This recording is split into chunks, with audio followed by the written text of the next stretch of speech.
আসসালামু আলাইকুম রহমতুল্লাহ। সুমন প্রাইভেট হাউসে তোমাদের সকলকে স্বাগতম। আজকে আমরা আলোচনা করব HTML এ কেমন করে একটা ইমেজ অ্যাড করা যায়। তো ইমেজ অ্যাড করা কিন্তু আমাদের এইচএসসি সিলেবাসের জন্য খুব ইম্পর্টেন্ট একটা টপিক। তো আজকে আমরা শিখব মেইনলি ইমেজ কেমন করে অ্যাড করব। তো এখানে একটা ইমেজের দেওয়া আছে আর কি, একটা ফটো, একটা পিকচার দেওয়া আছে ফ্লাওয়ারের। তো ফ্লাওয়ারটার নাম স্বাভাবিকভাবে তোমাদের মোবাইল ফোনে বা কম্পিউটারে যখন একটা ফটো, যে কোনো ধরনের ফটো যখন সেভ থাকে তার কিন্তু একটা নাম থাকে, সেটা যে কোনো নামে হতে পারে, তাই না? তো এই নামটা হচ্ছে এটা, এবং এরপরে দেখো খেয়াল করে লেখা আছে ডট জেপিজি। তো জেপিজি কিন্তু একটা ফরম্যাট, অর্থাৎ যেটা দেখে তোমার কম্পিউটার বুঝবে এটা আসলে কি, এটা কি ইমেজ, এটা কি ছবি, নাকি এটা অডিও ভিডিও, নাকি পিডিএফ, নাকি অন্য কিছু। এই এক্সপ্রেশন দেখে সে মেইনলি বুঝবে, ঠিক আছে? আচ্ছা, মানে মেইনলি ব্যাপারটা হয় কি, সাপোজ মনে করো তুমি অডিও ভিডিও তোমার ফোনে সেভ করে রেখেছো। তো এটা আমরা শুরু থেকেই শিখেছি যে কম্পিউটার 0 আর 1 ছাড়া সে কিছু বোঝে না, কোনো বাইনারি বোঝে না।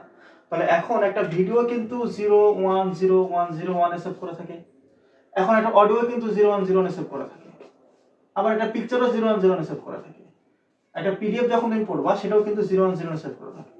তারপর কম্পিউটার কোন 0 1 মানে পিকচার আর কোন 0 1 মানে অডিও, কোনটা মানে ভিডিও কি করে বুঝবে? আর এই কারণে ইউজ করা হয় এই অংশটুকু, যেটাকে বলে এক্সটেনশন, ঠিক আছে? অর্থাৎ এই এক্সটেনশন দেখেই আমার কম্পিউটার বোঝে যে এই যে বাইনারিটা সেভ করা আছে তারপরে ডট জেপিজি, তার মানে এটা একটা ছবি, তাকে একটা ছবি শো করতে হবে, ছবি স্টোর করে রাখতে হবে বা ছবি শেয়ার করতে হবে। বুঝা গেল কথা? তারপর আমাদের প্রত্যেকটা ফাইলের কি আছে, একটা এক্সটেনশন আছে এরকম। তো এটাকে যদি আমি ওয়েব পেজে অ্যাড করতে চাই তাহলে আমার কোডটা কিরকম হবে একটু খেয়াল করে দেখো। তাহলে এখন আমি কোডটা শুরু করছি। তাহলে আমাদের কি ছিল, ডক টাইপ। তো ডক টাইপ এটা তো জানোই, এটা হচ্ছে HTML5 এর একটা সিনট্যাক্স, HTML। এরপর কি শুরু করব, HTML। এরপর কি শুরু করব, এরপর হচ্ছে হেড, তাই তো, হেড অংশ। এরপর হেডের মধ্যে কি দিলাম, টাইটেল, TITLE। টাইটেলের মধ্যে কি দেব, এমনিতে দিলাম ইমেজ অ্যাড, কিছু একটা তো দিতে হবে, ইমেজ অ্যাডই দিলাম। এরপর টাইটেলটাকে ক্লোজ করে দিলাম। এরপর কি ক্লোজ হবে, হেডটা ক্লোজ হয়ে যাবে। এরপর কি ক্লোজ হবে, আচ্ছা ক্লোজ না, এখন শুরু করতে হবে বডি। আচ্ছা, যেহেতু শুধু এই পিকচারটুকুনি আমরা আপাতত কাজ করব, তো এই কারণে শুধু একটা পিকচার কেমন করে অ্যাড করবো সেটা শেখাচ্ছি, তাহলে বুঝে যাবো যে আসলে অন্যান্য পিকচার বা যদি একটা কোডের মধ্যে অন্যান্য কোড আছে, একটা টেবিল আছে বা একটা লিস্ট আছে, তার মধ্যে কোনো একটা জায়গাতে পিকচার আছে, ওইটা কি করে অ্যাড করবো তখন বুঝতে পারবা। তো মেইনলি শুধু একটা পিকচার অ্যাড করা কোডটা শিখছি আমরা। তাহলে এখন দেখো, তো এই কোডটা শেখার জন্য স্বাভাবিকভাবে তোমাকে কি করা লাগবে, আগে IMG ইমেজ নামের একটা ট্যাগ নেওয়া লাগবে, ঠিক আছে? তো মনে রাখবা, ইমেজ যে ট্যাগটা, এই ট্যাগটার কোনো ক্লোজিং ট্যাগ নাই। অর্থাৎ আমরা কি শিখেছিলাম, সাপোজ ধরো টিআর টেবিল ডো, এর কি ছিল, ক্লোজিং ট্যাগ ছিল। ধরো এখানে টিডি, এর কি ছিল, একটা ক্লোজিং ট্যাগ ছিল। কিন্তু আমি যদি বলি IMG, এটা কিন্তু কোনো ক্লোজিং ট্যাগ নাই। এরপর আমি যদি বলি ধরো BR মানে ব্রেক, এর কি নাই, কোনো ক্লোজিং ট্যাগ নাই। এরপর সাপোজ ধরো HR, এগুলো কি নাই, কোনো ক্লোজিং ট্যাগ নাই। ক্লোজিং ট্যাগ বলতে বোঝাচ্ছে এরকমটা কখনো হবে না, যখন IMG লিখলা তারপর এখানে এই যে ক্লোজ করে দেবা, মানে এই অংশটুকু, এই পার্টটা নাই, সেই পার্টটুকু নাই, এটা নাই। বুঝা গেল কথা? তাহলে আছে কি, শুধু ওপেনিং ট্যাগটুকু। এই কারণেই এই ট্যাগকে বলা হয় এমটি ট্যাগ, তাই না? এই কারণে কি বলা হয়, এগুলোকে এমটি ট্যাগ বলা হয়। আচ্ছা, তাহলে ইমেজ অ্যাড করার জন্য ফার্স্টে আমাকে ইমেজ ট্যাগটাকে এভাবে শুরু করা লাগবে। শুরু করার পর এখানে লেখা লাগবে SRC। SRC এটা কি, এটা একটা অ্যাট্রিবিউট। তাহলে SRC এর কাজ কি, SRC এর কাজ হচ্ছে মানে এটা সোর্স অ্যাড করা, এটা কি একটা অ্যাট্রিবিউট। এই অ্যাট্রিবিউট মেইনলি কি করবে, তোমার কোন সোর্সে কোথায় পিকচারটা আছে সে ঠিকানা, সে পাথ এখানে বলে দিতে হবে। সাপোজ এখানে লিখলাম, সমান দিলাম এবং কোটেশনের মধ্যে সে ভ্যালুটা দিব। তোমরা জানো যে একটা অ্যাট্রিবিউট লেখার রুলস হচ্ছে ওই অ্যাট্রিবিউটটাকে নাম লিখতে হয়, তারপরে সমান চিহ্ন দিতে হয় এবং কোটেশনের মধ্যে ভ্যালু দিতে হয়। তার মানে SRC সোর্সটা দিলাম, দেওয়ার পর সেই ফ্লাওয়ার অর্থাৎ পিকচারটার নাম লিখে দিলাম। সাপোজ এখানে লিখলাম হচ্ছে FLOWER.JPG, ঠিক আছে? ওকে ফাইন, এতটুকু লিখলাম। তো এতটুকু যদি লিখি তাহলে মোটামুটি আমার একটা পিকচার সেট হয়ে যাবে। বুঝতে পেরেছি কথা কি? তারপর এখানে কি করলাম, বডিটা ক্লোজ করে দিলাম। আচ্ছা, এরপরে HTML ক্লোজ করে দিলাম। তার মানে এই যে পিকচারটা, এইটা ওয়েবসাইটে অ্যাড হয়ে যাবে।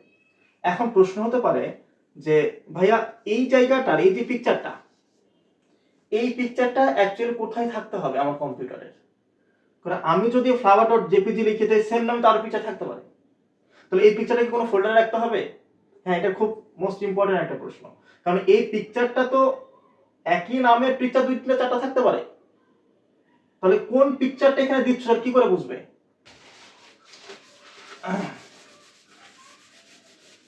আচ্ছা ধরো এটা হচ্ছে তোমার কম্পিউটার স্ক্রিন সেভ। তাহলে এখন এই জায়গাতে তুমি যখন ভিএস কোডে কোডটা করছো, আমি তো বারবার কোড এডিটরের নাম কি ভিএস শিখাইছি, তাহলে ভিএস একটা সফটওয়্যার, এটাকে তুমি ওপেন করেছো, মানে এটা কোড এডিটর। তাহলে এর মধ্যে তোমাকে কি করা লাগবে? সাপোজ মনে করো index.html নামে তুমি একটা ফোল্ডার তৈরি করেছো। এরপর অন্যান্য এর মধ্যেও কোনো ফোল্ডার থাকতে পারে, ঠিক আছে? আর তুমি যদি মনে করো যে না আমি এর মধ্যে ফটো নামে একটা ফোল্ডার তৈরি করব, সে এর মধ্যে পিকচার রাখতে পারে, কোনো সমস্যা নাই। আর তুমি যদি না এটা না করে তুমি ইন্ডেক্সের মধ্যেই যদি একটা পিকচারটাকে রেখে দাও, কোনো সমস্যা নাই তো। তার মানে তুমি এই একটা ফোল্ডার, অর্থাৎ এই যে এখানে তুমি কোড করবা এইচটিএমএল একটা ফাইল নেম, এই ফাইলের মধ্যে কোডটা করে কি হবে? সাপোজ মনে করো html, তারপরে এখানে মনে করো হেড, তারপরে মনে করো যে বডি, এবার চলবে, কোডগুলো তো চলবে। তার মানে এই জিনিসটা যে কোডটা তুমি করছো এটা তোমার কোনো ফাইলে সেভ হয়ে নাই কম্পিউটারে, কোথাও তো সেভ হয়ে আছে, বা সেভ করার পরে তুমি কোড করা শুরু করেছো। তার মানে যেখানে তুমি সেভ করে রেখেছো ওই ফাইলটা, ওই জায়গাটাতে এই পিকচার রাখতে হবে। যদি ওই জায়গাটাতে ওই ফোল্ডারের মধ্যে পিকচারটা তুমি না রাখো, তাহলে এইভাবে দিলে এই কোড এডিটর ওই পিকচার খুঁজে পাবে না। আমি বোঝাতে পেরেছি? কোড এডিটর ওই পিকচারটা খুঁজে পাবে না। তুমি যদি মনে করো তোমার একটা কম্পিউটার, এই কম্পিউটারের মধ্যে তুমি একটা নিউ ফোল্ডার তৈরি করেছো, ধরে নাও একটা ডি নামে একটা ড্রাইভ আছে, এই ডি ড্রাইভের মধ্যে একটা নিউ নামে একটা ফোল্ডার আছে, মনে করো নিউ ফোল্ডার, কি বললাম? New folder. আর এই নিউ ফোল্ডারের মধ্যে যদি মনে করো যে flower.jpg, ধরে নাও flower flower.jpg, এরকম ভাবে পিকচারটা আছে। তো এটাতে আমি কি বুঝাইলাম? যদি পিকচারটা সিম্পলি যেই ফোল্ডারে তুমি কোডটা করছো যে ফাইলে, ওই ফাইলের মধ্যেই যদি এনে রেখে দাও, তাহলে জাস্ট ওই নামটা দিলেই হয়ে যাবে। আর যদি তুমি ওই ফোল্ডারের মধ্যে পিকচারটা না রেখে অন্য কোনো অল্টারনেটিভ ফোল্ডারের মধ্যে রাখো, তাহলে ওই ফোল্ডারের লোকেশন এখানে বলে দিতে হবে, সোজা কথা, ঠিক আছে? এখন যদি এরকম হয় যে তার লোকেশনটা এরকম, যে তোমার একটা ডি ড্রাইভ আছে কম্পিউটারের, ডি ড্রাইভের মধ্যে একটা নিউ ফোল্ডার ক্রিয়েট করেছো, নিউ ফোল্ডারের মধ্যে flower.jpg নামে একটা পিকচার দিয়েছো, তাহলে তুমি এখানে কিভাবে লোকেশনটা দিবা? তখন এখানে একটু চেঞ্জ করতে হবে, এখানে একটু চেঞ্জ করতে হবে। চেঞ্জ করে কি করবা? এই জায়গাটাতে লেখা লাগবে ডি ড্রাইভ, বা এফ ড্রাইভ হতে পারে, জিএইচআই ড্রাইভ, যে কোনো ড্রাইভ হতে পারে, কয়েকটা তো ড্রাইভ থাকে তাই না? এটা তোমার এইচডিডি কত কত টেরাবাইট তার উপর ডিপেন্ড করবে। আচ্ছা, তাহলে এরপরে এই স্ল্যাশ অর্থাৎ ফরওয়ার্ড স্ল্যাশ দেওয়ার পর কি করলাম? নিউ ফোল্ডার, নিউ ফোল্ডারের মধ্যে আরো একটা স্ল্যাশ দেওয়ার পর এখানে কি লিখবো? ওই যে পিকচার যে নামে থাকবে, সাপোজ এখানে আছে ধরো flower.jpg, ঠিক আছে? দেওয়ার পর এখানে ক্লোজ করে দিলাম। অর্থাৎ এটা দ্বারা বোঝাইলো এই যে পিকচারটা, এই পিকচারটা আছে নিউ ফোল্ডার নামক একটা ফোল্ডারের মধ্যে, এরপরে এই নিউ ফোল্ডারটা আছে তোমার কম্পিউটারে ডি ড্রাইভের মধ্যে। আমি বোঝাতে পেরেছি? তাহলে ওই লোকেশনটা তোমাকে এখানে দিয়ে দিতে হবে। যদি তুমি দিয়ে দাও তবে কি ইমেজটা সেট হবে, অন্যথায় কিন্তু হবে না। বোঝা গেল কথা? আচ্ছা, তাহলে এখন যদি এমন হইতো যে আরো অন্য কোনো ফোল্ডারের মধ্যে আছে, কিরকম? এমনিতে একটা উদাহরণ দিচ্ছি। ধরো তুমি এখানে ডি ড্রাইভ, এই ডি ড্রাইভের মধ্যে একটা ফোল্ডার ক্রিয়েট করছো, মনে করো নিউ ফোল্ডার, তারপর আরো একটা ওর মধ্যে ফোল্ডার আছে, সাপোজ মনে করো ফটো ফোল্ডার, এর মধ্যে আবার আরেকটা ফোল্ডার আছে, সাপোজ মনে করো হচ্ছে flow.jpg। এটা তাহলে কি বুঝতে পারলা? তারপরে এটা হচ্ছে তোমার পিকচারের নাম, এই পিকচারটা আছে ফটো নামক ফোল্ডারের মধ্যে, আর ফটোটা আছে নিউ ফোল্ডারের মধ্যে, আর নিউ ফোল্ডার আছে ডি ড্রাইভের মধ্যে। অর্থাৎ স্টেপ বাই স্টেপ কোথায় পিকচারটা আছে সেই লোকেশনটা এখানে দিয়ে দিতে হবে। যদি দিয়ে দাও তাহলে পিকচারটা অ্যাড হয়ে যাবে। বুঝতে পারলাম কি? লোকেশনের ব্যাপারটা মনে হয় বুঝাতে পেরেছি। আচ্ছা, এরপর যদি বুঝতে প্রবলেম হয় তাহলে এই ভিডিওটা বারবার দেখতে হবে। এরপরও যদি প্রবলেম থাকে তাহলে একটু কমেন্ট করে জানাইতে হবে যে কোথায় এক্সাক্ট প্রবলেমটা হচ্ছে, তাহলে ওইটা আমি সলভ করার চেষ্টা করবো ইনশাল্লাহ। আচ্ছা, এটাই গেল আমাদের। তাহলে এখন আমি একটু শেখাতে যাচ্ছি যে ধরো এই পিকচারটার সাইজ বলে দিতে হবে। এই পিকচারটার সাইজ তোমাকে বলে দিয়েছে 200 বাই হচ্ছে 150। এটার মানে কি? অর্থাৎ তোমরা যখন ফর্ম ফিল আপ করো তখন পিকচারের সাইজটা বলে দেয় না যে এত বাই এত হতে হবে, এত কেবি হতে হবে, কখনো কি খেয়াল করেছো? অর্থাৎ এই যে 200 বলে দিল না, এত বাই এত পিকচার, এই পিকচারটার মিনিং হলো এইটা হচ্ছে তোমার উইথ অর্থাৎ প্রস্থ, আর এটা হচ্ছে তোমার হাইট অর্থাৎ দৈর্ঘ্য। বোঝা গেল কথা? তার মানে প্রথমে যেটা থাকে সেটা হচ্ছে তোমার পিকচারের কি প্রস্থ, আর পরে যেটা থাকে সেটা তোমার পিকচারের কি দৈর্ঘ্য। তার মানে এমন কি প্রয়োজন হতে পারে না যে পিকচারটা আমার ছোট করার প্রয়োজন হতে পারে, বড় করার প্রয়োজন হতে পারে, বা এমন কোনো রেশিও থাকতে পারে না যে ওই ধরনের রেশিও দিতে হবে ওয়েবসাইটে। বা তুমি একটা ওয়েবসাইট তৈরি করলা, যে ওয়েবসাইটে একটা লোগো দিতে হবে, লোগো দিয়ে আবার হলে ভালো লাগবে না, ওর একটা লিমিটেড সাইজ হতে হবে। এই সাইজটা কতটুকু হবে সেটা বলে দিতে হবে না? যদি বলে দিতে হয় তাহলে এটা খেয়াল করে দেখো কিভাবে বলে দিবা। ও আচ্ছা, তার আগে একটা ব্যাপার বলি, তোমাদের মনে প্রশ্ন কি আসছে যে আসলে আপনি বললেন এখানে হচ্ছে প্রস্থ, এটা হচ্ছে দৈর্ঘ্য, তাহলে প্রস্থ কি করে বেশি হয় আর দৈর্ঘ্য কি করে আবার ছোট হয়? আমি সাপোজ এটা বললাম, এটা দৈর্ঘ্য ধরে নাও 10, এটা হচ্ছে 5, এন্ড কোনো কারণে আমি যদি বলি এরকমটা, ধরে নাও এটা হচ্ছে 10, এটা হচ্ছে 5, তার মানে তুমি তো এটা তখন কি থাকলো না, প্রস্থ থাকলো না, এটা কি হয়ে গেল দৈর্ঘ্য হয়ে গেল না? মানে বড় জিনিসটাকে সবসময় আমরা কি দৈর্ঘ্য চিন্তা করি না, আর ছোটটাকে আমরা কি প্রস্থ চিন্তা করি না? তাহলে এই ক্ষেত্রে আমি কেন বলছি বড়টা প্রস্থ ছোটটা দৈর্ঘ্য? কিন্তু এমন হইতে পারতো যে এটা দৈর্ঘ্য এটা প্রস্থ, এমনটা হবে না, এর কারণ আছে। কারণটা কি? ধরো এটা হচ্ছে তোমার কম্পিউটার স্ক্রিন, এটা হচ্ছে তোমার কম্পিউটার স্ক্রিন। তাহলে এই কম্পিউটার স্ক্রিনের যদি পিকচারটাকে আমি এইভাবে চিন্তা করি, তো কম্পিউটার স্ক্রিনের এই যে অংশটুকু, এই যে এই অংশটুকু, এই অংশটুকুকে সবসময় বলা হয় হচ্ছে উইথ অর্থাৎ প্রস্থ, আর কম্পিউটারের এই অংশটুকুকে বলা হয় কি দৈর্ঘ্য। তো এই পিকচারের ক্ষেত্রে এইটা হচ্ছে কি দৈর্ঘ্য, আর এটা হচ্ছে কি প্রস্থ। এটাকে আরো বোঝানোর জন্য একটু তুমি কল্পনা করো, তুমি যখন একটা পিডিএফ পড়ছো, একটা পিডিএফ যখন পড়ছো, তো পিডিএফটা কি হয়, তার প্রস্থ কিন্তু এটা ফিক্সড, কিন্তু যদি পিডিএফে 10টা পেজ থাকে তো তুমি স্ক্রল করে এভাবে, স্ক্রল করে নিচের দিকে যায় না মোবাইলে, আর তুমি যদি মাউস দিয়ে তুমি যদি নিচের দিকে যাও, নিচের দিকে যাবে না 10টা পেজ, 100টা পেজ 100টা যাবে না, তার মানে কি দৈর্ঘ্যটা নিচের দিকে, মানে অনেক বড় হতে পারে কিন্তু এটা ভিজিবল না। আমি বুঝাতে পেরেছি? এই কারণে সবসময় এই এই দূরত্বকেই আমরা বলি হচ্ছে হাইট, আর এটাকেই আমরা বলি হচ্ছে উইথ। হ্যাঁ, এমন হতেই পারে যে আমার উইথটা বড় হাইটটা একটু ছোট, পিকচার কিরকম হতে পারে না যে আমার এরকম পিকচার লাগবে, এটা কি প্রস্থ বড় দৈর্ঘ্য ছোট হতেই পারে, তাই না? আচ্ছা, তাহলে এটা দ্বারা আমি বুঝাইলাম দৈর্ঘ্য প্রস্থ বড় ছোট হতে পারে, সমস্যা নেই, প্রস্থ বড় হতে পারে এবং দৈর্ঘ্যটা ছোট হতে পারে, সমস্যা নেই। তোমাকে মাথায় রাখতে হবে প্রথমে যেটা দেওয়া আছে ওইটা হচ্ছে কি প্রস্থ, পরে যেটা দেওয়া আছে সেটা কিন্তু দৈর্ঘ্য। ঠিক আছে? আচ্ছা, তাহলে এখন তুমি দৈর্ঘ্য আর প্রস্থ কি করে সেট করবা এটা আমরা একটু শিখবো, খেয়াল করে দেখো। তাহলে এখানে সেম ভাবে কি করবা, আইএনজি ইমেজ ট্যাগটা দিবা, দেওয়ার পরে এখানে এস আর সি সোর্স অ্যাট্রিবিউটটা দিবা সমান চিহ্ন, কোটেশনের মধ্যে আবার ভ্যালু, ভ্যালু বলতে কি লোকেশন দিতে হবে, লোকেশন। তো লোকেশনটা এখানে কি হতে পারে, এখানে লোকেশনটা হবে এরকম যে ধরো ডি ড্রাইভ, ডি ড্রাইভের মধ্যে এখানে আছে একটা নিউ ফোল্ডার, নিউ ফোল্ডারের মধ্যে এবার ধরো এই ফ্লাওয়ার ডট জেপিজি নামে একটা পিকচার আছে। আচ্ছা, এবার এবার কি করবা, এবার তো এই পিকচারটার সাইজ 200 বাই 50 পিক্সেল হবে, মানে পিক্সেল একক। ঠিক আছে? এই পিকচার পরিমাপের একককে পিক্সেল বলছি। আচ্ছা, তাহলে একটু খেয়াল করে দেখো,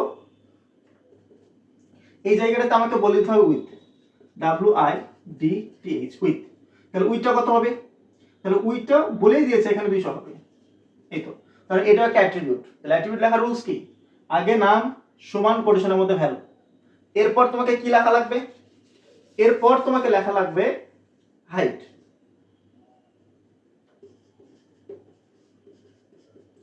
সমান সমান কোটেশনের মধ্যে ভ্যালু।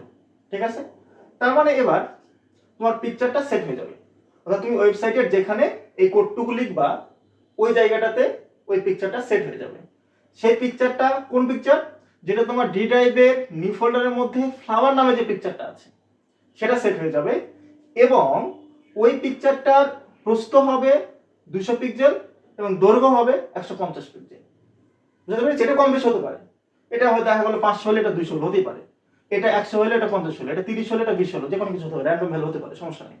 আচ্ছা, তুমি কতটুকু সাইজ চাচ্ছ তার উপর ডিপেন্ড করে তুমি ছোট বড় করবা। আচ্ছা, এরপর কি করবো? তাহলে মোটামুটি সেট হয়ে গেল।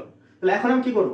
এরপরে এই তো বডিটা ক্লোজ করে দিলাম, এরপরে এইচটিএমএল ক্লোজ করে দিলাম। তার মানে আমার কি কাজ শেষ হয়ে গেল। বুঝতে পেরেছি? এটা আমাদের কি পিকচার অ্যাড করা। আচ্ছা, তাহলে এখন কি এমন যদি কিছু করতে চাই, ধরো আমার একটা অনলাইন সোর্স থেকে আমি পিকচার নিলাম। আচ্ছা, ওটা পরে আসে, আগে দেখো তো অনলাইন সোর্স থেকে যদি পিকচার নিতে তাহলে কি হবে? অনলাইন সোর্স বলতে বোঝাচ্ছি তুমি গুগলে স্ক্রল করছো বা ইমেজ লিখে সার্চ দিয়েছো, ফটো লিখে সার্চ দিয়েছো, তাহলে অনেক পিকচার আসবে। তাহলে ওই পিকচারের মধ্যে কোন একটা পিকচার তুমি ওয়েবসাইটে অ্যাড করতে চাও, তো তুমি কিভাবে অ্যাড করবা? তাহলে ওই পিকচারটা যে লিংক আছে, অ্যাড্রেস আছে, ইউআরএল আছে, ওই লিংকটা তুমি কপি করবা। কপি করার পর জাস্ট এই জায়গাতে বসাই দিবা, এই জায়গাটাতে সোর্সটা কিরকম হবে এটা খেয়াল করে দেখি। সোর্সটা কিরকম হবে? সাপোজ ধরো https://www পিজিপিজি কিছু একটা, এরকমই তো হয় লিঙ্ক সাধারণত, তাই না? তার মানে কোন একটা পিকচার তুমি অনলাইন সোর্স থেকে নিতে চাও যেটা তোমার লোকাল ড্রাইভে নাই, তোমার কম্পিউটারের লোকাল মেমোরিতে নাই। যদি লোকাল মেমোরিতে কোনো পিকচার না থাকে এবং তুমি যদি অনলাইন থেকে ডাইরেক্ট ওয়েবসাইটে তুমি কি শো করাতে চাও, তাহলে এরকম ভাবে ওই পিকচারটা লিংক জাস্ট এসআরসি সোর্স অ্যাক্টিভিটির মধ্যে দিয়ে দিলে হয়ে গেল। তো দিয়ে দেওয়ার ফলে কি হবে? ওই পিকচারটা তো আসবেই, পিকচারটা সাইজ যদি কম বেশি থাকে, ওই যদি এখানে লেখা আছে 200 আর 150, এই লেখাটুকুর কারণে কিন্তু সাইজটাও রিসাইজ হয়ে যাবে, এরকম হয়ে যাবে। আমি বুঝাতে পেরেছি? তোমার তো আরো কম বেশি বড় ছোট প্রয়োজন হয় করে নিবা। তার মানে এই জায়গাতে যদি অনলাইন কোনো সোর্স থেকে পিকচার অ্যাড করতে বলে তাহলে আমি কি করবো? জাস্ট লিংকটা কপি করে নিয়ে সোর্সে দিয়ে দিলাম, শেষ। বুঝতে পেরেছি কথা? আচ্ছা, এখন যদি কখনো এমন হয় যে ধরো তুমি এমন একটা অনলাইন সোর্স থেকে ওই পিকচারটা নিয়ে এসেছো, যে পিকচারটা কোনো কারণে 6 মাস পর 1 বছর পর ওইটার যে অথর আছে সে ডিলিট করে দিয়েছে, হতে পারে তো এরকম। তুমি অনলাইন সোর্স থেকে লিংকটা দিয়েছো, তোমার ওয়েবসাইটে যখন শো হচ্ছে তখন এই পিকচার ডাইরেক্ট ওইখান থেকে শো হচ্ছে, ওই অ্যাড্রেস থেকে। এখন কোনো কারণে যে এমন হয় যে ওই পিকচারটা কিছুদিন পর সে ডিলিট করে দিয়েছে, তাহলে এই লিংকে তো তোমার ওয়েবসাইটের পিকচার শো হবে না, হবে কি? হবে না। তাহলে এবার তুমি যদি চাও তাহলে ওই পিকচারটা জায়গাতে, সাপোজ এটা একটা ওয়েবসাইট, তাহলে এই ওয়েবসাইটে এখানে তোমার প্রতিষ্ঠানের লোগো আছে, এখানে তোমার প্রতিষ্ঠানের নাম আছে ধরে নাও।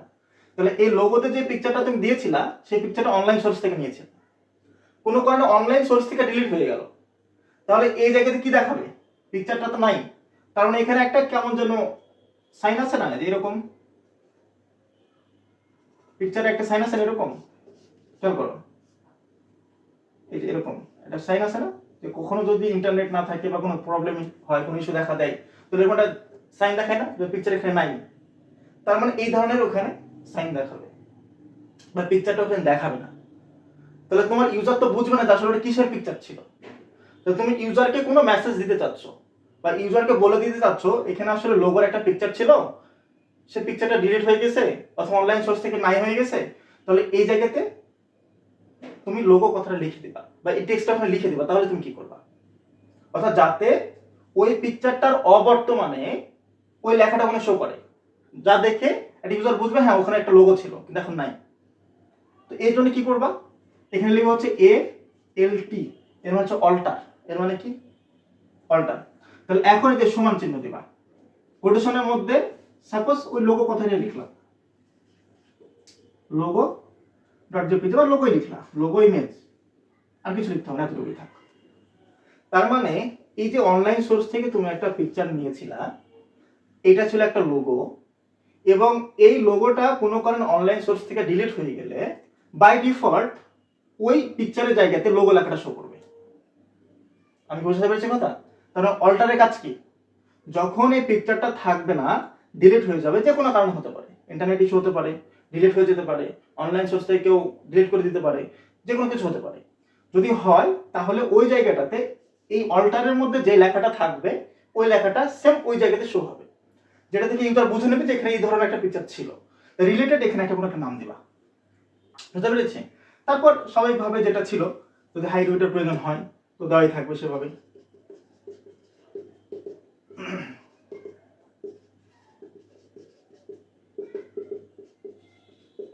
এতে এভাবে থেকে যাবে। আমি কি বুঝাতে পেরেছি কথা? তাহলে আমরা বেশ কয়েকটা জিনিস শিখলাম। কি কি জিনিস শিখলাম?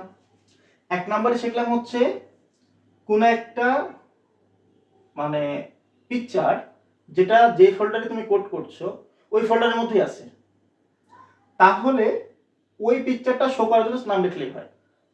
কিন্তু যদি যেই ফোল্ডারে কোড করছো ওই ফোল্ডারের মধ্যে যদি পিকচারটা না থাকে, অন্য কোনো ফোল্ডার থেকে নিয়ে আসো, সেকেন্ড কোনো ফোল্ডার, তাহলে পুরো লোকেশনটা পুরো ডিটেলস লিখে দিতে হবে, যে ডি ড্রাইভ, নিউ ফোল্ডার, মুক্ত, যেটা যেখানে আছে পুরো নাম, ছোট বড় অক্ষর চেঞ্জ করা যাবে না, সেম নামই দিতে হবে। গেল। এরপরে তোমাকে কি শেখাইলাম? যদি অনলাইন সোর্স থেকে কোনো পিকচার আমি নিতে চাই, তাহলে এই সোর্স এসআরসি এর মধ্যে তোমাকে কোটেশনের মধ্যে লিংকটা দিতে হবে, অনলাইন সোর্স থেকে যে পিকচারটা তুমি নিয়েছিলা। এরপরে আমি বললাম যদি তুমি পিকচারের পরিবর্তে অল্টারনেটিভ কোনো লেখা শো করতে চাও পিকচারের অবর্তমানে, তাহলে অল্টার নামক একটা ট্যাগ ইউজ করতে হবে, অল্টার নামক অ্যাট্রিবিউট ইউজ করতে হবে। তার মধ্যে যে টেক্সটটা লিখে দিবা ওই টেক্সটটাই ওখানে শো করবে, ওই পিকচারটা অবর্তমান। আচ্ছা, এরপরে আমি বললাম যে দৈর্ঘ্য এবং প্রস্থ দেওয়ার যে প্রয়োজন হয়, তাহলে আমাদের উইথ এবং হাইট নামে দুটো অ্যাট্রিবিউট আছে, সেটা ইউজ করতে হবে। আমি বুঝতে পেরেছি কথা? তাহলে পিকচার নিয়ে মোটামুটি পড়াশোনা আমাদের এতটুকুই। তাহলে এখন আমরা একটু শিখবো যে আসলে কোনো বোর্ড প্রশ্ন অ্যাকচুয়ালি কিভাবে আসবে, কিভাবে তুমি লিখবা।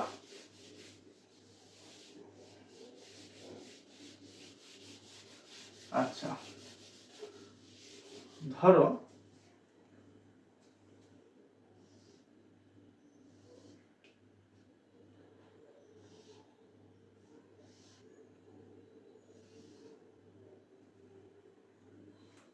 এই জায়গাটাতে এমনি একটা পিকচার দিলাম, সেইটা কিছু একটা আঁকাইলাম, আঁকালাম আমি জানি না, আর তুমি বাজে পারি, এটা তোমরা জানো ভালো মতোই। আচ্ছা, কিছু একটা নাম দিলাম, এটা তো একটা কিছু একটা নাম দিই।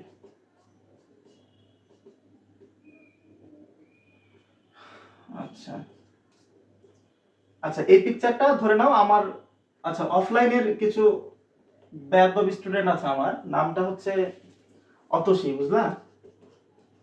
তো এটা হচ্ছে ওর পিকচার, ডট জেপিজি এই নামে সেভ করা আছে। বোঝা গেল কথা? এরপরে এই যে আরেকটা বেয়াদব আছে, সেটা হচ্ছে ফারিহা, মানে মজা করছে কিন্তু, হ্যাঁ। আচ্ছা, ডট জেপিজি সে, এটা হচ্ছে অতসীর পিকচার, এটা হচ্ছে ফারিহার পিকচার, ধরে নিলাম। তো এখানে এটা একটা ওয়েবসাইটে শো করা লাগবে, এটা হচ্ছে আমার কাজ। তো এই ওয়েবসাইটে শো করার জন্য এখানে কিন্তু টেবিল আছে, খেয়াল করেছো কি? তাহলে এটার কোড আমি কিভাবে করব? তো এই পিকচারের নাম কিন্তু আমি বলে দিয়েছি, এটা কিন্তু আলাদা কোনো জায়গাতে নাই। এখন আমি বলে দিলাম যে এই পিকচারটা হবে হচ্ছে 50x30, এটা হবে 100x120, এরকম আমি বলে দিলাম। তাহলে এই পিকচারটা সেভ করার সময় বা এই পিকচারটা কোড করার সময় কিভাবে করব?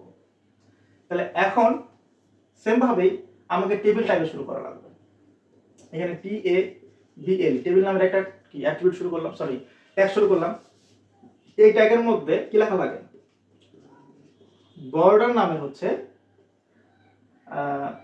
অ্যাট্রিবিউট দেওয়া লাগবে, এই কোটেশনের মধ্যে 1 পিক্সেলের দাগ দেওয়া লাগবে। এরপর কি শুরু করব? টিআর, টিআর মানে কি? Table row. তাহলে টিআর এর পরে কি হবে? টিআর এর পরে হবে টিডি, তাই না? টিড হবে, কারণ টিআর বলতে বোঝাচ্ছে এই যে একটাই তো রো আছে এখানে, তার মানে এই প্রথম রোটাকে বোঝাচ্ছে, আর টিডি বলতে বোঝাচ্ছে এই ঘরটুকুকে, তাই না? অর্থাৎ এই প্রথম ডাটাকে নির্দেশ করছে। তাহলে প্রথম ডাটার মধ্যে কি আছে? প্রথম ডাটার মধ্যে আছে হচ্ছে এই যে একটা পিকচার অ্যাড করা। তাহলে পিকচার তুমি কি করে অ্যাড করবা? তাহলে এই যে আইএমজি ইমেজ নামের একটা ট্যাগ দিলাম, এরপরে ইমেজের মধ্যে একটা সোর্স এসআরসি, এসআরসি কি বললাম? এসআরসি। তাহলে এসআরসি সোর্স, সোর্সের মধ্যে আমাকে দেওয়া লাগবে ওই পিকচারটার নাম। তো যেহেতু এই পিকচারটা অন্য কোনো ড্রাইভে নাই বা অন্য কোনো মেমোরির মধ্যে নাই, এটা তো উল্লেখ করে দেওয়া নাই, যেহেতু প্রশ্নে উল্লেখ করে দেওয়া নাই তার মানে এখানে লিখতে হবে না, তো শুধু ওই পিকচারটার নাম লিখলেই হবে। তো পিকচারটার নাম হচ্ছে অতসী ডট জেপিজি। এরপরে কি করলাম? কোটেশন দিয়ে দিলাম। এখানে যেহেতু অল্টার দেওয়ার প্রয়োজন নাই, এখানে যেহেতু দেওয়া আছে উইথ আর হচ্ছে হাইট, তাহলে উইথ এখানে আমরা লিখছি, তার মানে WIDTH উইথ সমান সমান এখানে 50। এরপরে হাইট কত দেওয়া আছে? হাইট দেওয়া আছে হচ্ছে 30 পিক্সেল। এই তো ইমেজটা শেষ করলাম। তাহলে এখানে কি হবে? টিডি শেষ হবে। তার মানে আমার প্রথম অংশটুকুর কাজ শেষ হয়ে গেল। তাহলে এখন আমার কি এই সেকেন্ড যেই অংশটুকু আছে, সেকেন্ড টিডি, অর্থাৎ প্রথম রোয়েরই সেকেন্ড কলামটা, তাহলে এখানে আবার কি করব? টিডি। এই টিডির মধ্যে কি থাকবে? টিডির মধ্যে আরও একটা ইমেজ আইএমজি। তো ইমেজের মধ্যে কি আছে এবার? Source SRC. তাহলে সমান সমান এই সোর্সের মধ্যে কি দিব? Faria dot JPG dot JPG, এটা কোটেশনের মধ্যে হবে। এরপর উইথ দিয়ে দেব। তাহলে উইথ কতটুকু দেওয়া আছে? উইথ এখানে কত? 100। এরপর হাইট কত দেওয়া আছে? হাইট দেওয়া আছে হচ্ছে 120, তাই না? এই তো শেষ হইলো। তাহলে আমার এই টেবিলের এই অংশটুকুর কাজও শেষ। এখানে এই তো আমি টিডিকে ক্লোজ করে দিলাম। অর্থাৎ এখন আমার কি? তাহলে আমার টিডি ক্লোজ হয়ে গেল। তাহলে এখন আমার ওই যে ওই রোটা, প্রথম যে একটা রো ছিল ওই রোর কাজও শেষ হয়ে গেল। এখানে কি করবো তাহলে? টিআর ক্লোজ করে দেব। এরপর কি ক্লোজ করতে হবে? টেবিল ক্লোজ করতে হবে। এরপর কি ক্লোজ করতে হবে? এইচটিএমএল ক্লোজ করতে হবে, না বডি ক্লোজ করতে হবে। আচ্ছা বডি ক্লোজ। এরপরে বুঝতে পারছো কি ক্লোজ হবে? এইচটিএমএল ক্লোজ হবে। এই তো ছিল আজকের আমাদের ক্লাস, এতটুকুই ছিল। আমার বিশ্বাস ইমেজ অ্যাড নিয়ে যতটুকু জানা দরকার সম্পূর্ণটা তোমরা বুঝে গেছো, এবং পরীক্ষায় কিভাবে প্রশ্ন আসবে, এই ধরনের প্রশ্ন আসবে, অর্থাৎ পরীক্ষায় কি প্যাটার্নে প্রশ্ন আসতে পারে সেটাও বুঝতে পেরেছো। আজকের এই ক্লাসতে কোনো প্রবলেম থাকার কথা না। এরপরেও যদি কোনো প্রবলেম থেকে থাকে তাহলে এই ভিডিওর নিচে একটু লেখো, কমেন্ট করো যে কী ধরনের প্রবলেম হচ্ছে, তাহলে আমি সেটা সলভ করার চেষ্টা করবো ইনশাল্লাহ। তাহলে আজকে এই পর্যন্তই, দেখা হচ্ছে নেক্সট ক্লাসে। সেই পর্যন্ত তোমরা সবাই ভালো থাকো, সুস্থ থাকো। আসসালামু আলাইকুম রহমতুল্লাহ।